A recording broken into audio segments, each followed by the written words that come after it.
আসসালামু আলাইকুম প্রিয় দর্শক, জানিয়ে দিব এখনকার গুরুত্বপূর্ণ টপ নিউজটি। পুরো নিউজটি উপস্থাপন করব আমি নিপা আক্তার শিমু।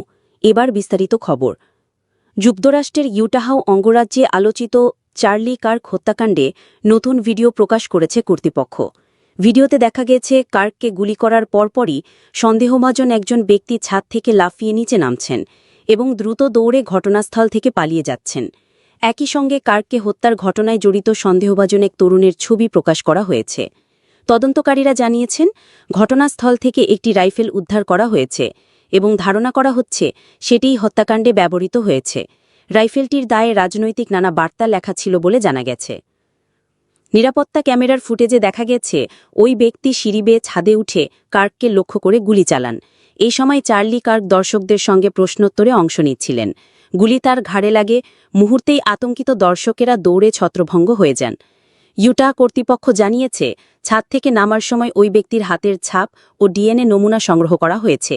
এরপর তাকে একটি জঙ্গলের দিকে পালাতে দেখা যায় এবং সেখান থেকে একটি উচ্চ ক্ষমতাসম্পন্ন বোল্ট অ্যাকশন রাইফেল উদ্ধার করা হয়েছে। প্রকাশিত ছবিগুলোতে দেখা যাচ্ছে পাতলা গড়নের এক তরুণের ব্যাকপ্যাক রয়েছে, তার পায়ে কনভার্স জুতা এবং গায়ে কালো রঙের পুরো হাতার গেঞ্জি, চোখে কালো সানগ্লাস এবং মাথায় একটি গাঢ় রঙের বেসবল ক্যাপ। গেঞ্জির ওপর মার্কিন পতাকার সামনে ঈগলের ছবি আঁকা ছিল। সন্দেহভাজনকে ধরিয়ে দিলে তথ্যদাতাকে $1,00,000 পুরস্কার দেওয়ার ঘোষণা দিয়েছে এফবিআই। এদিকে বিশেষজ্ঞরা বলছেন, কার্ককে একটিমাত্র সুপারসনিক গতিসম্পন্ন গুলি করেই হত্যা করা হয়েছে। মাত্র 1 সেকেন্ডের মধ্যেই তিনি মঞ্চে লুটিয়ে পড়েন। নিহত চার্লি কার্ক ছিলেন 31 বছর বয়সী এক রাজনৈতিক কর্মী, লেখক ও পডকাস্ট হোস্ট।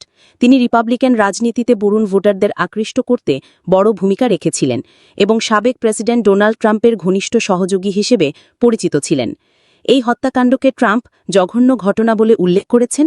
তিনি জানাবাদীদের জানিয়েছেন, তদন্তে বড় ধরনের অগ্রগতি হয়েছে এবং হত্যাকারীর উদ্দেশ্য সম্পর্কে তার কিছুটা ধারণা রয়েছে, তবে বিস্তারিত পরে জানানো হবে। কর্তৃপক্ষ বলছে, অনুষ্ঠান শুরু হওয়ার কয়েক মিনিট আগে হত্যাকারী ক্যাম্পাসে প্রবেশ করেন।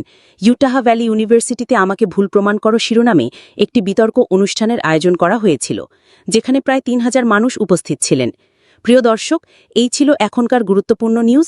আরও গুরুত্বপূর্ণ নিউজ নিয়ে ফিরছি কিছুক্ষণের মধ্যে। নিউজগুলো সবার আগে দেখার জন্য এই চ্যানেলটি সাবস্ক্রাইব করতে ভুলবেন না। ধন্যবাদ।